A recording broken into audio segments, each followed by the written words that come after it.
I'm John Greaves III, and I'm the founder of Garage Gym Life, and today I'm going to do a first impressions review of the Knurled axle bar from Gorilla Strength Equipment. This axle bar is 79 3/4 inches long and weighs 30 pounds. It's thicker than an Olympic barbell with a diameter at 1.90 inches, and being an axle bar means that it does not have rotating sleeves. And I'll tell you all about it right after we check out the shirt of the day. Hey, I know you guys have seen me wear this shirt in several of my videos, and like all of the shirts in the Garage Gym Life merch store, there's a message of encouragement behind it. This shirt says normal people die easier because it's true. Unfortunately, in our society, it's normal to take the easy path of comfort. It's not normal to wake up at the crack of dawn. It's not normal to sacrifice your lunch hour or to come home after a long day at work and hit the gym to train. It's not normal to deny yourself certain foods or events because they don't move you towards your goal. It's not normal to push yourself when your peers are on the couch watching others excel because they're content to let their best years slip away. It's not normal that you and I continue to pursue our goals despite the comments from our friends and peers about taking it easy and being realistic. And that's why when adversity strikes us, we are ready for it. That's why whenever tragedy strikes, you hear phrases like, a normal person wouldn't bounce back from that, or a normal person would have died, or normal people just can't do that, because we're not normal. We are happiest when we are pushing ourselves towards a goal that only we see and that few others believe is even possible or even worth it. I'm telling you that not being normal is a survival trait, and I embrace it. That's why I made this shirt, to encourage you and everyone else out there who refuses to embrace average. Grab this shirt and wear it as a statement of pride that you and I are not normal and will never be normal because normal people die easier.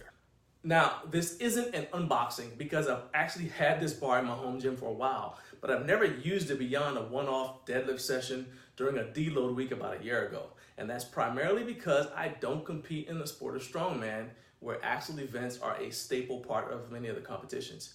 I train primarily for the ability to do things. I guess you could call it functional training or functional fitness. I don't really like that term because of some of the limitations that are put on training by the functional fitness crowd. So simply put, I do stuff that's fun, which lets me do stuff that's fun. So that's why I haven't used this bar since I got it, because I don't train for strongman. But now I'm at the point where I'm cleaning out my garage gym for the fall. I thought I should give this bar an honest chance before I list it on Facebook Marketplace. So far, I really like this bar, but the question going forward is going to be whether I will use it often enough in my training to warrant keeping it, or if I should let it go to someone who can make better use of it in their training, because I don't believe in just having gym equipment around as conversation pieces. So if I'm not using it or don't plan to use it within the next 6 months, I usually get rid of my stuff because I don't like clutter. But I've hesitated to get rid of this Knurled axle bar up to now because number one, it's such a well-made bar. Two, it's fairly uncommon to come across a Knurled axle bar. In fact, David at Gorilla Strength only makes about 10 of these a month, and you have to text or call him to place the order because they don't stay in stock when he makes them. So I definitely don't plan on just tossing it. I would instead sell it to somebody who would definitely use it regularly and give it a good home. So first, we're gonna test it out and see if that good home is right here. Now, before I go any further, I realize that there are some of you who, like me, don't compete in the sport of strongman, so you may not be interested in fat bar or axle bar or thick bar training.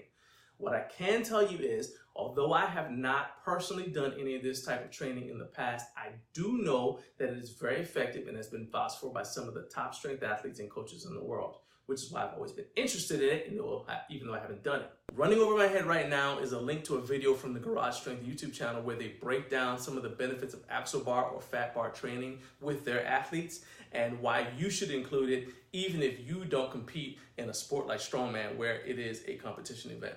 So let's talk about what I like about this bar so far. The Knurled axle bar is based on the Gorilla Strength bubble bar design with the addition, of course, of knurling.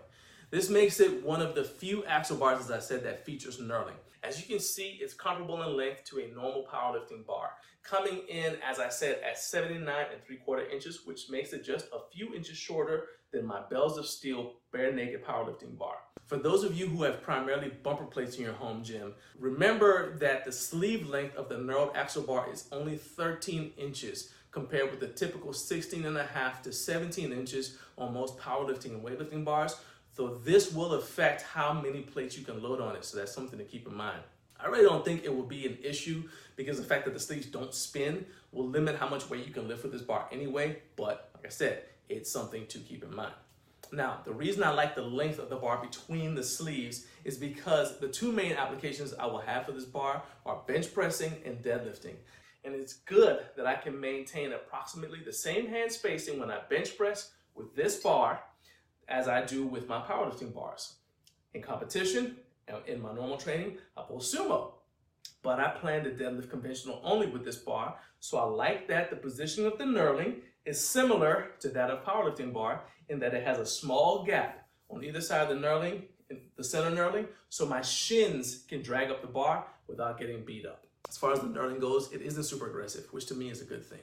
The level of knurling on this bar should make it a little easier to use without straps, which is how I plan to use it when I use it as a deadlift accessory, since I want to beef up my grip. But it's not so aggressive that it makes thick bar training, which is already tougher, something to dread. Now, obviously, speaking of knurling, you should never put chalk on a knurled barbell, but the chalk from your hands will get on it. So keep in mind that if you have a barbell maintenance tool like the barbell rescue brush, you will probably not be able to use that tool on this bar because the 1.90 inches in diameter shaft won't fit inside the cleaning tool. Let's talk capacity. The Knurled axle bar is a tank. I watched it in use when I live streamed the Strongman Corporation Mammoth Strength Challenge 6 in January 2022, and it handled everything that was loaded on it with ease. This is a big deal because there have been reports of axle bars bending under heavy weight. This should not be an issue with the Knurled axle bar. This bar, like the bubble bar, features a square core that was designed and built in-house at Gorilla Strength in Litchfield, Kentucky. So this core runs the length of the bar and it allows it to be hollow, which cuts down on the weight of the bar.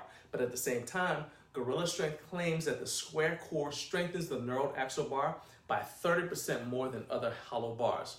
So like I said, you probably won't bend it. Like the bubble bar, the Knurled axle bar has been load tested at 3,000 pounds, but it is not recommended that this bar be used with wagon wheels if you're gonna load it in excess of 500 pounds. This is a factor if you're looking for a bar to use at an axle deadlift competition like Static Monsters. Now let's talk aesthetics. I'm gonna keep an eye on how the Knurled axle bar holds up from an aesthetics standpoint under regular training. It's coated in what David from Gorilla Strength called a flat black wet paint that soaks into the metal slightly, and according to David, this acts like a stain. So I'll be monitoring it to see how this paint holds up over the next few months, and then I'll let you guys know if there's any paint chipping or anything like that.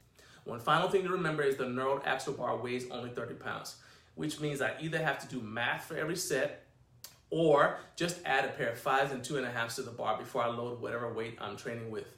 But that's another reason why I'm planning on using it for accessory work, so I have a little bit more flexibility than I would on my main lifts. My plan, as I said, is to use this as a bench and deadlift accessory and then gauge how much I enjoy training with it, as well as testing the strength results I get in about 3 months' time. Those two factors, how much I enjoy training with it and how much it improves my numbers in the bench press and the deadlift, are going to be the factors that determine whether or not I keep this bar in my collection or find another good home for it. But I want to hear from you, especially if you have a Knurled axle bar of your own. What are some of the things that you'd like to know about the Knurled axle bar? If you have one, what are some things I should watch out for, considering I've never trained with an axle or fat bar before? Just drop all of that in the comments, and I'll make sure that I mention them and address them in my follow-up video in 3 months, where we find out if I'm gonna love the Knurled axle bar or list it.